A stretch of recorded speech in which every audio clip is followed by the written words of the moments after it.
నమస్కారం. అక్షరానికి స్వాగతం. అక్షరం అంటే తెలుసా? అక్షరం అంటే క్షరము లేనిది, అంటే నాశనం లేనిది, అంటే శాశ్వతమైంది. ఒక అక్షరమే శాశ్వత అయిందంటే మరి భాష ఇంకా ఎంత గొప్పది కదా. మరి మన భాషల్లో మనకిష్టమైన భాష తెలుగు భాష. తెలుగు భాష గొప్పది, తెలుగువారు గొప్పవారు, అసలు తెలుగు జాతి గొప్పది, తెలుగు అక్షరం, తెలుగు నుడికారం, తెలుగు మమకారం అన్నీ గొప్పవైనవి. మనం మాతృభాష అని ఎందుకంటాం చెప్పండి? అమ్మ అంటే మనకి ఇష్టం కదా. అమ్మని చూడంగానే ఎవరినైనా అమ్మని చూసామని చెప్పి మనకు చెప్పక్కర్లేదు కదా, మనకు తెలిసిపోతుంది కదా. అలా పుట్టినప్పటి నుంచి మనకు వాడుకలో ఉన్న భాష కాబట్టి మాతృభాష అని మనం అంటాం అనమాట. తెలుగు భాష చాలా సరళమైంది కదా, నేర్చుకోవడం కూడా చాలా సులువు. మీరు ఎప్పుడైనా పరిశీలించారా? తెలుగు భాషలో ప్రతి శబ్దానికి కూడా అక్షరం ఉంటుంది. ఇంగ్లీష్లో అలా కాదు. నేను ఉదాహరణ చెప్తాను. పా అనే ఒక శబ్దానికి తెలుగులో అయితే పా ఉంటుంది, భా ఉంటుంది, 2 అక్షరాలు ఉంటాయి. అదే మీరు ఇంగ్లీష్ తీసుకోండి, ఒక్క పీనే ఉంటుంది. మీరు పా అనాలన్నా ఫా అనాలన్నా దానిలో ఆస్పిరేటెడ్, అన్ఆస్పిరేటెడ్ అని అది ఒక వేరే ఉంటుంది. అయితే ఇంగ్లీష్లో పెన్ అనేటప్పుడు ఫా అంటాము, స్పీక్ అనేటప్పుడు పా అంటాము, సాధారణమైన పి అంటాం. కానీ తెలుగు భాషకు వచ్చేప్పటికీ మనం పలికే ప్రతి శబ్దానికి కూడా ఒక అక్షరం ఉంటుంది. అందుకే తెలుగు భాష ఎంతో మధురంగా, సరళంగా ఉంటుంది. మీరందరూ తెలుగు భాష పట్ల మక్కువతో ఇక్కడికి వచ్చారు. తెలుగు భాష గురించి తెలుసుకోవాలి, తెలుగు భాషను నేను ఇంకా బాగా మెరుగుపరుచుకోవాలి అనే ఒక చక్కటి ఉద్దేశంతో వచ్చారు. ఒక్కసారి మిమ్మల్ని అందరినీ కూడా పరిచయం చేసుకుందాం. సో ఈరోజు ఈ కార్యక్రమానికి వచ్చిన మిమ్మల్ని అందరినీ ప్రేక్షకులకు పరిచయం చేయాలి, మాకు కూడా పరిచయం చేయాలి. కాబట్టి మిమ్మల్ని మీరు పరిచయం చేసుకోండి. నా పేరు ఎం శ్రీరామ్ సార్. నేను ఐఎంసి కాలేజ్ నుంచి వచ్చాను. నేను బీకామ్ హానర్స్ చదువుతున్నాను. జై శ్రీరామ్. సంతోషం. నా పేరు వి స్వాతి సార్. నేను ఐఎంసి కాలేజ్ నుంచి వచ్చాను, BCom computer applications. Very good అమ్మా. నువ్వమ్మా? నా పేరు హర్షిత సార్. నేను ఐఎంసి కాలేజ్ నుంచి వచ్చాను, బీకామ్ కంప్యూటర్స్ చదువుతున్నా. నా పేరు జి కావ్యశ్రీ సార్. నేను ఐఎంసి కాలేజ్ నుంచి వచ్చాను. నేను బీకామ్ కంప్యూటర్స్ చదువుతున్నా. నువ్వు తల్లి? నేను దివ్యశ్రీ సార్. ఐఎంసి కాలేజ్ నుంచి వచ్చాను. నేను బీబీఏ ఫస్ట్ ఇయర్ చదువుతున్నాను. అయితే తెలుగు భాష గొప్పతనం ఏంటంటే ఎంత మనం దాన్ని సాధన చేస్తూ ఉంటే అంత బ్రహ్మాండంగా వచ్చేస్తూ ఉంటుందన్నమాట. మరి అలాంటి భాష ఇంగ్లీష్ నేర్చుకోవద్దని చెప్పడం ఈ కార్యక్రమం ఉద్దేశం కాదు. తెలుగు భాషని ఎంత బాగా నేర్చుకోగలుగుతాం. మన మాతృభాష కదా, భావ వ్యక్తీకరణ బాగుంటుంది కదా తెలుగు భాషలో. మనం చెప్పదలుచుకుని బాగా చెప్పగలుగుతాం కదా. అలా చేయడానికి మనం ఈ రోజున welcome to this excellent program. నాకు కూడా ఇంగ్లీష్ వచ్చేస్తాను. అత్యద్భుతమైన ప్రోగ్రాము. అలా నేర్చుకోవాలి అంటే మనం ఏదైనా వస్తువు కొనాలనుకోండి, ఏం చేస్తాం? ఆ వస్తువు పూర్వాపరాలు తెలుసుకుంటాం కదా. మరి తెలుగు భాషని మనం మెరుగుపరచుకోవాలంటే భాష గురించి కూడా బాగా తెలుసుకోవాలి. అందుకు మంచి రచనలు ఉన్నాయి, అవి తెలుసుకుందాం. గొప్ప గొప్ప వాళ్ళు మాట్లాడిన ఒక టాక్స్, అంటే వాళ్ళు మాట్లాడిన భాషణ ఉంటుంది, అది వినొచ్చు. అలాగే మనము బోల్డ్ తెలుగు పాటలు ఉంటాయి, ఆ పాటల్లోంచి నేర్చుకోవచ్చు. మనం గొప్ప గొప్ప వాళ్ళని వినడం ద్వారా, పుస్తకాలు చదవడం ద్వారా, పాటలు వినడం ద్వారా, మనం మాట్లాడడం ద్వారా మన తెలుగుని రోజు రోజు మెరుగుపరచుకోవచ్చు. ఈ కార్యక్రమం ఉద్దేశం ఏంటంటే అర్థాలు, అంతరార్థాలు, మనం భాష ఎలా మనం దాన్ని ఒక సామర్థ్యం కింద చేసుకోవచ్చు అన్నది మన ఉద్దేశం. సో ఇందులో చాలా రౌండ్స్ ఉంటాయి. ఫస్ట్ రౌండ్కి మనం వెళ్ళిపోయినాం. ఇందులో ఉన్న ఫస్ట్ రౌండ్ ఏంటంటే Padamati Sandhyaragam. Empty vessels make much noise. దీన్ని తెలుగులో దానికి దగ్గరగా ఉన్న సామెత కానీ ఏదైనా లైన్ కానీ చెప్పగలరా? ఖాళీ కుండలు శబ్దం ఎక్కువ చేస్తాయి. ఖాళీ కుండే శబ్దం. ఇంకేదైనా మనం ట్రై చేయగలమా? అన్నీ ఉన్న ఆకు అణిగిమడిగి పడి ఉంటుంది, ఏమీ లేని ఆకు ఎగిరెగిరి పడుతుంది. ఇప్పుడు దీని పైన మౌలికంగా పైనున్న మీనింగ్ తీసుకుంటే, అర్థం తీసుకుంటే, మనం వెళ్ళి ఒక ఖాళీ కుండ మీదో ఖాళీ గిన్నె మీదో టక్ శబ్దం చేస్తే అది ప్రతిధ్వని ఇచ్చి అది ఎక్కువ శబ్దం చేస్తుంది. ఇది పైనున్న అర్థం. కానీ మీరు కొంచెం విశ్లేషించి దీనిలో చూస్తే వెనకున్న ఒక పెద్ద అర్థం ఏంటంటే, ఒక విద్వత్ ఉన్నవారు, చదువుకున్నవారు, అన్నీ ఉన్న ఒక వ్యక్తి, అంటే పరిపూర్ణమైన వ్యక్తిత్వం ఉన్న ఒక వ్యక్తి ఈ ఊరికే ఎగిరెగిరి పడ్డు. ఆయన నిదానంగా కామ్గా ఉంటాడు. ఎవడైనా విమర్శ చేసినా నవ్వొల్లేస్తాడు. తన గురించి చెప్పమంటే లైన్ చెప్పి ఊరుకుంటాడు కదా. వాళ్ళు బాగా ఉంటారు. కానీ ఏం లేకుండా, అసలు మనలో క్యాలిబరే లేకుండా, సామర్థ్యమే లేకుండా, ప్రతిభే లేకుండా ఊరికే ఎగిరెగిరి పడేవాళ్ళు కొందరు ఉంటారు కదా. వాళ్ళు ఎక్కువ మాట్లాడుతూ ఉంటారు అని అర్థం, గొప్పలు చెప్పుకుంటూ ఉంటారు అని అర్థం. ఎందుకు ఈ సామెతలు, ఎందుకు ఈ ఈడియమ్స్, ఎందుకు ఈ ప్రావర్బ్స్, ఎందుకు ఈ జాతీయాలు మనం నేర్చుకోవాలంటే ఇంత పెద్ద కథని మనం ఒక చిన్న మాటతో చెప్పేయచ్చు. కదా. అరే వీడు ఊరికి ఎగిరెగిరి పడుతున్నాడు రా, ఇంత వీడు ఇట్లా వాడిట్లా అని మాట్లాడాల్సిన అవసరం లేదు. Empty vessels make much noise అని ఇంగ్లీష్లో చెప్పినట్టు ఖాళీ కొంటే శబ్దం ఎక్కువ చేస్తుంది, ఏం లేని ఆకు ఎగిరెగిరి పడుతుంది. అంటే ఒక పెద్ద కథని ఒక చిన్న పదంతోటో వాక్యంతోటో మనం పరిచయం చేయగలం. ఈ మొదటి రౌండ్లో మనము ఇంగ్లీష్కి తగ్గించి మన రోజు వాడుక భాషలో తెలుగు పర్యాయంగా జాతీయాలు కానీ సామెతలు కానీ ఎలా వాడొచ్చో తెలుసుకున్నాం కదా. మరి తర్వాత రౌండ్కి వెళ్దామా? మాటే మంత్రము. అక్షరం అక్షరం కలిస్తే పదం అవుతుంది, పదం పదం కలిస్తే వాక్యం అవుతుంది. మరి అటువంటి వాక్యాల సముదాయమే మన భావ వ్యక్తీకరణకు ఉపయోగపడుతుంది. మనలో ఉన్న భావాలు కానీ, మన ఆలోచనలు కానీ, మన అభిప్రాయాలు కానీ, మనకి ఏదైనా ఒక కోరిక ఉన్నా కానీ ఎవరికైనా చెప్పాలంటే ఏం చేస్తాం? భాష ద్వారానే చెప్తాం, మాట ద్వారానే చెప్తాం. మరి ఆ మాట ఎంత శక్తివంతంగా ఉంటేనే అవతల వాళ్ళకి అర్థమవుతుంది. అయితే మీకు ఇక్కడ ఒక చిన్న దాన్ని ఏమంటారు, టాస్క్. ఒక 3 శీర్షికలు ఇస్తాను మీకు, టాపిక్స్. ఓకే, శీర్షికలు, అంశాలు. ఆ 3 అంశాల మీద మీలో 3 మీరే తీసుకోండి, సెలెక్ట్ చేసుకోండి. దాని గురించి 1 నిమిషం పాటు తెలుగులోనే మాట్లాడడానికి ప్రయత్నం చేయండి. 3 చిటీలు ఉన్నాయి. ఓకే, ఈ 3 ఒక 3 శీర్షికలు ఉన్నాయి. ప్రతిదాని గురించి 1 నిమిషం పాటు మాట్లాడాలి. శీర్షిక అంటే ఏంటి? శీర్షిక అంటే ఏంటి? టాపిక్స్. అది పెట్టుకొని టాపిక్. ఓకే, ప్రతి టాపిక్ గురించి 1 నిమిషం పాటు తెలుగులోనే మాట్లాడడానికి ప్రయత్నం చేద్దాం. ముందెవరు వస్తున్నారు? హర్షిత. ఇంగ్లీష్లో మాట్లాడకూడదని కాదు, ఏమన్నా పదాలు వస్తే పర్వాలేదు, మాట్లాడచ్చు. దానికి తర్వాత మనము ఇది నంబర్ 1. ఓకే, హర్షిత. నెక్స్ట్ ఎవరు తర్వాత వస్తున్నారు? ఎవరు వస్తున్నారు? కావ్య. దాని ఇందులో ఒక టాపిక్. తర్వాత దివ్య. ఓకే. సో ఈ టాపిక్ మీకు ఇచ్చాం కదా, ఈ టాపిక్ గురించి మనకు ఒక అవగాహన ఉంటుంది కదా. చూడంగానే మనకు కొన్ని భావాలు వస్తాయి. ఆ భావాలన్నీ మంచి భాషగా మార్చి మన భావాల్ని వ్యక్తపరిస్తే బ్రహ్మాండంగా ఉంటుంది. హర్షిత, ఏం టాపిక్ వచ్చింది మీకు? మీ దృష్టిలో విజయం అంటే ఏంటి? వావ్, బ్రహ్మాండంగా ఉంది. సక్సెస్. మాట్లాడుతానన్నా? విజయం అంటే మనం ఇంగ్లీష్లో సక్సెస్ అని కూడా అంటాము. జీవితంలో ప్రతి ఒక్కరికి లైఫ్లో ఒక గోల్ ఉంటుంది. ఆ గోల్ని సాధించడాన్ని విజయం అని మన భాషలో అంటాము. విజయాన్ని సాధించడం అంత ఈజీ కాదు. దానికోసం చాలా కష్టపడాలి, శ్రమతో, కాన్సన్ట్రేషన్తో ప్రయత్నించాలి. ఒక కళాకారుడికి విజయం అంటే అవార్డు రావడం, అలానే ఒక బిజినెస్ మ్యాన్కి విజయం అంటే ప్రాఫిట్ రావడం, అలానే ఒక విద్యార్థికి విజయం అంటే మంచి మార్క్స్ రావడం. ప్రతి ఒక్కరికి జీవితంలో వాళ్ళ స్టేజెస్ని బట్టి విజయాలు, గోల్స్ ఉంటాయి. వండర్ఫుల్, చాలా బాగా చెప్పాము, చాలా చక్కగా. ఇప్పుడు మనం చూస్తే హర్షిత మాట్లాడింది చాలా బాగా మాట్లాడింది. ఆ అమ్మాయికి మంచి ఆలోచనలు ఉన్నాయి, కానీ తెలుగులో తగినంత డిక్షనరీ లేదు. అంటే మనకి బ్యాంక్ బ్యాలెన్స్ లేదనమాట. బ్యాంక్ బ్యాలెన్స్ ఉంటే కదా ఏటీఎం నుంచి డ్రా చేసుకుంటాం మనం, ఎస్ఆర్నో కదా. అలా సిమిలర్లీ మన బ్యాంక్ బ్యాలెన్స్ ఏంటి? మన పదాల ఎక్కువ. చాలా బాగా మాట్లాడావమ్మా. నువ్వు మాట్లాడిన 2 పదాలు, ఒకటి గోల్ అన్నావు. గోల్ని తెలుగులో ఏమంటారు? లక్ష్యం. Very good. అప్పుడు గుర్తురాల. మనం ఎప్పుడు లక్ష్య సాధన, గోల్ సెట్టింగ్, లక్ష్య పెట్టుకోవటం, గోల్ సెట్టింగ్ ఇలా అంటాం మనం. రెండోది నువ్వు కాన్సన్ట్రేషన్ అన్నావు. కాన్సన్ట్రేషన్ తెలుగులో ఏమంటారు? ఏకాగ్రత కదా. మరి 105 అన్నదమ్ములు. అర్జునుడు ఎట్టా? ఫోకస్, కాన్సన్ట్రేషన్ కదా. దాన్ని మనం ఏమంటాం తెలుగులో? ఏకాగ్రత అంటాం అక్కడ. అలాగే నువ్వు మాట్లాడావు, ఓ కళాకారుడికి అవార్డు రావటం. అవార్డు అనేది ఒక బహుమానం, ఓ పురస్కారం. అలాగే బిజినెస్ మ్యాన్ ప్రాఫిట్ అన్నావు, అంటే ఒక వ్యాపారస్తుడు, ఒక బిజినెస్ వాళ్ళకి ఒక లాభం రావడం. అన్నీ రావాలని కాదు, కనీసం మనం ధైర్యంగా తెలుగులో మాట్లాడడానికి కొంత మనకి వెనకాల ఉంటే. సేమ్ గుర్తుపెట్టుకోండి, బ్యాంక్ బ్యాలెన్స్ ఉంటేనే ఏటీఎంకి వెళ్ళగలం. అలాగే మన దగ్గర పదకోసం ఉంటేనే మనం మాట్లాడగలుగుతాం. కావ్య, ఓకే. కావ్య, నీ టాపిక్ ఏంటి?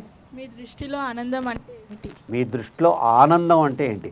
విజయం అయిపోయింది, ఇప్పుడు ఆనందం. ఓకే, మాట్లాడన్నా. ఆనందం అనేది మనం ఏదైనా సాధించినప్పుడు మన తల్లిదండ్రులు ఎంత ఆనందపడతారో వాళ్ళని చూసి మనకు కూడా అంతే ఆనందం వస్తుంది. ఏదైనా సాధించినప్పుడు, ఎక్కడికైనా ఏదైనా ప్రోగ్రామ్ జరిగినప్పుడు అటు చూసి ఆనందపడతాం మనం. అలా ప్రతి చిన్న విషయంలో చిన్న చిన్న విషయాలు కూడా మనకు ఎంతో ఆనందం ఇస్తుంది. ఇట్లా ఓలని చిన్నపిల్లని చూసినప్పుడు, కుక్క పిల్లల్ని చూసినప్పుడు కూడా మనకి ఎంతో ఆనందం కలిగిస్తుంది. వండర్ఫుల్. చాలా బాగా సాధ్యమైనంత వరకు తెలుగులో మాట్లాడావు. ఒక చిన్న చిన్న ప్రోగ్రామ్ అంటే కార్యక్రమం అనొచ్చు, అలాంటి చిన్న చిన్నవి తప్ప సాధ్యమైనంత వరకు తెలుగులోనే మాట్లాడింది. ఇప్పుడు ఏమవుతుందంటే మీకు ఇక్కడ మాట అనేది ఏంటి, భావ వ్యక్తీకరణకి సాధనం. ఒక శిల్పం చెక్కాలంటే మనకి ఉల్లేలా కావాలో, మనం మాట్లాడాలంటే మన భావ వ్యక్తీకరణకి మన మాటలు మనకి టూల్స్ అన్నమాట కదా. ఆ టూల్స్, ఈ అమ్మాయి భావాలు బాగున్నాయి, మాటలు తడబడుతుంది కదా. నేను ఇందా చెప్పినట్టు మనకి దీనికి పర్యాయపదాలు ఇంగ్లీష్లో వర్డ్ డాక్యుమెంట్లోకి వెళ్ళి సినోనిమ్స్ అంటే వస్తాయి కదా. అలా తెలుగులో కూడా మనం ఏదైనా తెలిసినప్పుడు దీని పర్యాయ పదాలు అని గూగుల్లో సెర్చ్ చేసాం అనుకోండి, 1కి 4 పర్యాయ పదాలు వస్తాయి. దీనివల్ల నాకు ఒక పదం బదులు 4 పదాలు తెలిసిన వాళ్ళు అవుతారు. ఎంత బాగా చెప్పింది. ఆనందం అంటే చిన్న చిన్న విషయాలకి ఆనందం కలుగుతుంది. మనసు పులకరించినప్పుడు ఆనందం కలుగుతుంది.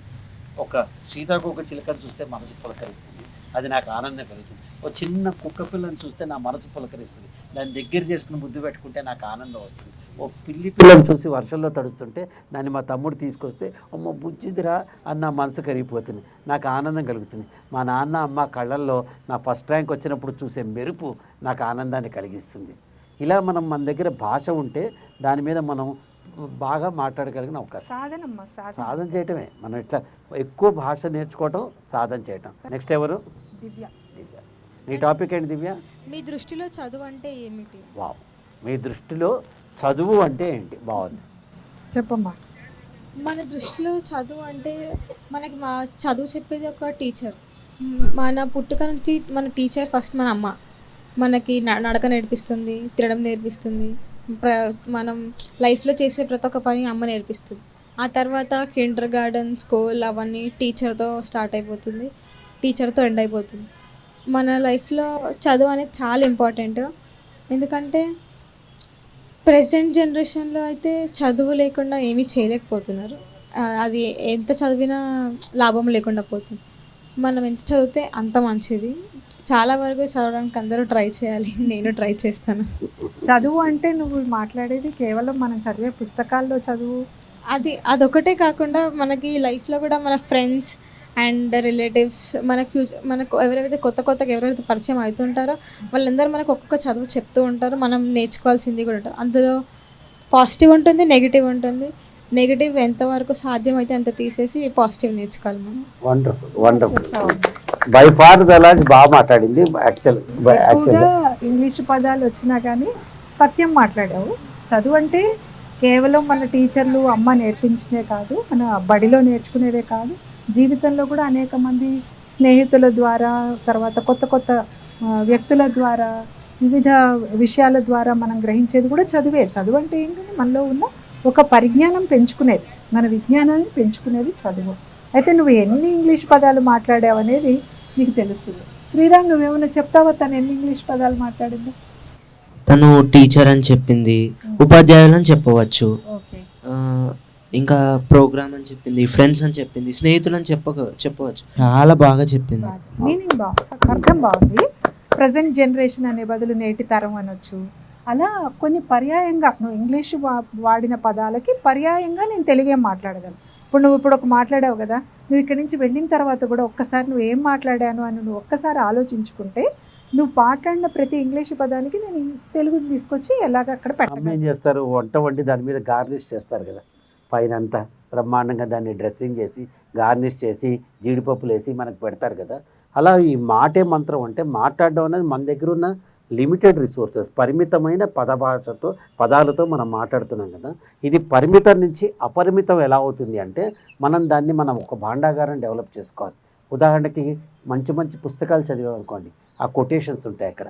ఆ కొటేషన్స్లో చెప్పిన వాటిలోంచి మనం ఇంకా నువ్వు చెప్పిందే తల్లే తొలిగిరువు అని తల్లి గురించి ఒక కొటేషన్ చెప్పామనుకో, ఎంత అద్భుతంగా ఉంటుంది కదా. అలా తర్వాత నువ్వు చెప్పిందే స్నేహితుల నుంచి నేర్చుకోవచ్చు, ఇక్కడి నుంచి నేర్చుకోవచ్చు. వేదాల్లో ఉపనిషత్తుల్లో మనకి చెప్పేది ఏంటంటే 25% మాత్రమే చదువు మన పుస్తకాల నుంచి మనం నేర్చుకుంటాం, మిగతా 25% గురువు బోధించే దాని నుంచి నేర్చుకుంటాం. అంటే ఇంటర్ప్రిటేషన్, వారి దృక్పథంలో వారు ఏం చెప్తారు గురువులు, ఈ ఉన్న లైన్ని ఆయన ఎలా చెప్తున్నాడు మనకి. సో 25% మీరు పుస్తకం నుంచి నేర్చుకుంటారు, 25% గురువు నుంచి నేర్చుకుంటారు, 25% స్నేహితుల నుంచి, పక్క వ్యక్తులు మన చుట్టూ ఉన్న వాళ్ళు మనకు నేర్పిస్తూ ఉంటారు. ఓ హర్షిత ఇలా చదువుకుంది, నేను కూడా అలా చదువుకోవాలి, లేకపోతే హర్షిత ఇలా మాట్లాడింది, నేను కూడా ఇలా మాట్లాడాలి, వాళ్ళ నుంచి నేర్చుకుంటాం. సో 25% పుస్తకాల నుంచి, 25% గురువు నుంచి, 25% స్నేహితుల నుంచి, మిగతా 25% మన అనుభవాల నుంచి మనం నేర్చుకుంటాం కదా. సో చదువు అనేది ఉట్టి పుస్తకంలో చదివే చదువే కాదు. ఎందుకు చెప్తున్నానంటే ఇలా మనకి ఆల్టర్నేటివ్ ప్రత్యామ్నాయంగా చెప్పడానికి చిన్న చిన్న కథలు, ఒక కథ తీసుకు చెప్పొచ్చు, చిన్న చిన్న కొటేషన్స్, మనకి మంచి విద్యా దదాతి వినయం వినయాత్ యాత్రి పాత్రత్వం పాత్రత్వం ధనమాప్నోతి ధనధర్మం తదసుఖం అంటాడు భర్తృగారి. అంటే ఏం చెప్పాడు అక్కడ, విద్య వల్ల వినయం చేకూరుతుంది, వినయం వల్ల సంపద చేకూరుతుంది, సంపద వల్ల ఒక పొజిషన్ వస్తుంది, ఆ పొజిషన్ వల్ల ఒక సుఖం వస్తుంది, ఆ సుఖం వల్ల ఆనందం వస్తుంది అన్నాడు. అంటే నువ్వు ఆనందంగా ఉండాలంటే నీకు విత్తనం ఏంటి ఆనందానికి అంటే చదువు, విద్య అని చెప్పారు. ఇలాంటివన్నీ మీరు నాలా ఎలా మాట్లాడగలుగుతారంటే మనం ఈ మాట్లాడే దృష్టితోటి మనం ఏదైనా పుస్తకం చదువుతున్నప్పుడు, ఏదైనా మనం సోర్స్ చేస్తున్నప్పుడు, గూగుల్లోకి వెళ్ళినప్పుడు మన దగ్గర తెలియకుండానే ఒక బండాగారం అయిపోతుంది. తర్వాత రౌండ్లోకి వెళ్దాం. వెళ్ళిపోదామా? ఈ రౌండ్ పేరు కొత్త నేస్తం. నేస్తం అంటే ఏంటి? స్నేహం కాదు, ఫ్రెండ్ కదా. కొత్త నేస్తం, కొత్త ఫ్రెండ్. మనకి ఎవరైనా కొత్త ఫ్రెండ్ వచ్చాడు అనుకుందాం, ఆ ఫ్రెండ్ రాగానే మనలో కొత్త ఉత్సాహం వస్తుంది. ఎందుకంటే కొత్త విషయాలు, కొత్తగా మనం కొత్తగా చూస్తూ ఉంటాం, కొత్త విషయాలు చెప్తారు, కొత్త ఆనందాన్ని చేస్తారు, కొత్త కబుర్లు మాట్లాడుతూ ఉంటారు, వాళ్ళ ద్వారా కొంతమంది ఇంకా కొత్త స్నేహితులు పరిచయం అవుతూ ఉంటారు కదా. అలా ఒక friend in need is friend in deed అంటారు కదా. స్నేహమేరా జీవితం, స్నేహమేరా శాశ్వతం అంటారు కదా. సృష్టిలో అన్నిటికంటే తినేది స్నేహమే అని అంటారు కదా. అలా మీకు ఇప్పుడు ఒక స్నేహితుడిని నేను పరిచయం చేయాలనుకుంటున్నాను. మీరు అందరు రెడీగా ఉన్నారా? మీకు ఇప్పుడు నేను పరిచయం చేయబోయే స్నేహితుడి పేరు పుస్తకం. ఒక కొత్త పుస్తకం ఒక స్నేహితుడి కంటే గొప్ప. మామూలుగా ఎవరైనా పెద్ద మనిషి మనతో మాట్లాడి ఓ అరగంట సేపు మన తాతయ్య ఫ్రెండో, మన మావయ్య ఫ్రెండో, ఎవరైనా నాలాంటి వాళ్ళు ఎవరో కనిపించి కాసేపు మనం గడిపితే ఏమిటో, అబ్బా ఈయనతో స్పెండ్ చేసే టైం గడిపితే ఓ పుస్తకాన్ని చదివినట్టు ఉంటుంది అంటాం కదా. మరి ఒక పుస్తకాన్ని చదివితే ఎంత బాగుంటుంది. చాలామంది ఇప్పుడు ఏంటంటే, సార్ నేను ఈ బుక్ చదువుతాను సార్, నేను కిండిల్లో చదువుతాను సార్, నేను గూగుల్లో చూస్తాను సార్, పుస్తకం ఎందుకు చదవాలి సార్ అంటాను. అమ్మా, మన అమ్మ ఫోటో గూగుల్లో చూస్తే మనకి ప్రేమ వస్తుందా? అమ్మోళ్ళలో తల పెట్టుకుంటే కదా ప్రేమ వస్తుంది మనకి. మల్లెపూ వాసన గూగుల్లో ఉంటుందా? మల్లెపూ నిజంగా చూస్తే వస్తుందా? మామిడి పండు సౌరభం మనం మామిడి పండు తింటే వస్తుందా, లేకపోతే గూగుల్లో ఫోటో చూస్తే వస్తుందా? చందమామ వెన్నెల మనకి హాయిగా వెన్నెల్లో ఇప్పుడు మనం బయట పార్కులో కూర్చొని మనందరం మాట్లాడుకుంటున్నాం, కూర్చుంటే కదా వస్తుంది ఈ ఆనందం అంతా. అలాగే పుస్తకాన్ని పట్టుకోండి, పుస్తకాన్ని ముట్టుకోండి, పుస్తకాన్ని మనసుకు హత్తుకోండి. అప్పుడు ఆ పుస్తకంలో ఉన్న సారాంశం మనకు వస్తుంది. సో ఇవాళ మనం చదవబోయే పుస్తకం మహాకవి శ్రీశ్రీ గారు రాసిన మహాప్రస్థానం. మీకు మహాప్రస్థానం అంటే ఏంటి? మహా అంటే తెలుసు కదా, ఏంటది? గ్రేట్ కదా. ప్రస్థానం అంటే తెలీదా? స్థాపించింది కాదమ్మా. ప్రస్థానం అంటే ప్రయాణం, జర్నీ. ద గ్రేటెస్ట్ జర్నీ ఏంటంటే మనని మనం తెలుసుకోవటం గ్రేటెస్ట్ జర్నీ అంటారు. మనలో గురించి మనం మాట్లాడటం గ్రేటెస్ట్ జర్నీ అంటారు. నేనేం చేస్తానంటే ఇప్పుడు ఇందులో కొన్ని నేను చదివి మీకు మొత్తం అర్థం చెప్పను. భాష పొందిక ఎంత బాగా వాడారు, భాష ఎలా చేశారో అని కొంచెం అర్థం కూడా చెప్తాను. మహాప్రస్థానం. మరో ప్రపంచం, మరో ప్రపంచం, మరో ప్రపంచం పిలిచింది, పదండి ముందుకు, పదండి ముందుకు, పోదాం పోదాం పై పైకి. మరో ప్రపంచం, మరో ప్రపంచం, మరో ప్రపంచం పిలిచింది, పదండి ముందుకు, పదండి ముందుకు, పోదాం పోదాం పై పైకి. కథం తొక్కుతో, పదం పాడుతో, కృతాంతరాళం గర్జిస్తూ పదండి ముందుకు. వినపడలేదా మరో ప్రపంచపు జలపాతం? దారి పొడుగున గుండె నెత్తుళ్ళు తర్పణ చేస్తూ పదండి ముందుకు. బాటలు నడిచి, పేటలు కడిచి, కోటలన్నిటినీ దాటండి. నదీ నదాలు, అడవులు, కొండలు, ఎడారులా మనకు అడ్డంకి. నిజంగా మీరు జీవితంలో పైకి వెళ్ళాలంటే ఏది మిమ్మల్ని ఆపుతుంది? మనమే ఆపుకుంటున్నాం. ప్రపంచంలో ఏది ఆపట్ల. శ్రీశ్రీ గారు అందుకే ఏమంటారంటే, నువ్వు వెళ్ళాలంటే ఎక్కడికైనా వెళ్ళు, నీ గుండె రక్తాన్ని, నెత్తురు అంటే ఇక్కడ నెత్తుర్ని దేంతో పోలుస్తామంటే రెడ్ అంటే మన వేడిని, మన ఊళ్ళో ఉన్న వేడిని పోల్చడం.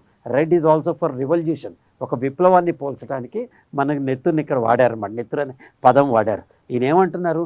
నదీ నదాలు, అడవులు, కొండలు, ఎడారులా మనకు అడ్డంకి. నిజంగా మీరు జీవితంలో ఏదైనా సాధించాలంటే మన ఏది ఆపలేదు. ఒక నది ఆపలేదు, ఒక అడవి ఏది ఆపలేదు. అందుకే శ్రీశ్రీ గారు అన్నది, నదీ నదాలు అడవులు కొండలు ఎడారులా మనకు అడ్డంకి, పదండి ముందుకు పోదాం పైకి, మరో ప్రపంచం పిలిచింది, కనపడలేదా వినబడలేదా మరో ప్రపంచం అని చెప్పి అడుగుతానమాట. ఇవన్నీ ఏంటంటే ఒకవైపు మనకి ఒక ప్రోత్సాహాన్ని ఉత్సాహాన్ని ఇస్తూనే భాషని మెరుగుపరచుకోవడానికి కూడా మనకి చాలా దోహదం చేస్తాయి. కాబట్టి మనం ప్రతి వారం కూడా ఒక కొత్త నేస్తాన్ని పరిచయం చేసుకుందాం. ఆ వారం మొత్తం ఆ నేస్తంతో మనం ప్రయాణం చేద్దాం. ఇప్పుడు మనం నెక్స్ట్ రౌండ్లోకి వెళ్దాం. దీని పేరు చెప్పాలని ఉందని సరస్వతి గారు అంటారు, అడగాలని ఉందని మీరు అంటారు అన్నమాట. అంటే చెప్పాలని ఉంది. ఏం చెప్పాలని ఉంది అంటే ఆవిడ దగ్గర చాలా ఆన్సర్స్ ఉన్నాయి, భాష మీద పట్టుంది అని అనుకుందాం. మనకి తెలియని ఎన్నోసార్లు మనం ఇంగ్లీష్ మాట్లాడుతూ ఉంటాం, తెలియకుండా అరే దీనికి కరెక్ట్ పదం, ఇందాక అమ్మాయి అడిగింది గోల్ అంటే ఏంటి అని అన్నాం, అనగానే లక్ష్యం అన్నాం, గమ్యం అంటే ఏంటి డెస్టినేషన్ అన్నాం కదా. ఇప్పుడు మీరు 5గురు ఏం చేస్తారంటే మీరు ఫాస్ట్గా ర్యాపిడ్ ఫైర్ క్వశ్చన్ అన్నమాట. అంటే ఇంత స్పీడ్గా వేగంగా మీరు అడుగుతూ ఉండండి. మైక్ తీసుకుని ఒకళ్ళ తర్వాత ఒకళ్ళు మీరు కొన్ని ఇంగ్లీష్ పదాలు అడగండి, దాని తెలుగు అర్థాలు పర్యాయ పదాలు చెప్ప. సో ఇప్పుడు మీరు ప్రశ్నలు అడగండి, ఆవిడ చెప్పాలని ఉంది అంటారు. Patience ma'am. సహనం. ఇన్ఫర్మేషన్. సమాచారం. Adjective ma'am. విశ్లేషణ అడ్జెక్టివ్ అంటే పాయింట్ ఆఫ్ వ్యూ. దృక్పథం. పాయింట్ ఆఫ్ వ్యూ అంటే దృక్పథం. రీసెర్చ్. పరిశోధన. ఇంట్రెస్ట్. ఆసక్తి. ఇంట్రెస్ట్ ఆసక్తి.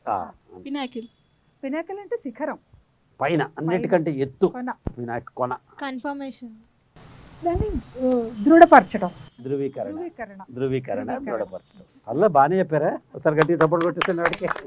మామూలుగా మీరంతా బడికి వెళ్తూ ఉంటారు, బడికి ఇంకో పేరేంటి? పాఠశాల. అయితే ఇది పాఠశాల కాదు, పాఠశాల.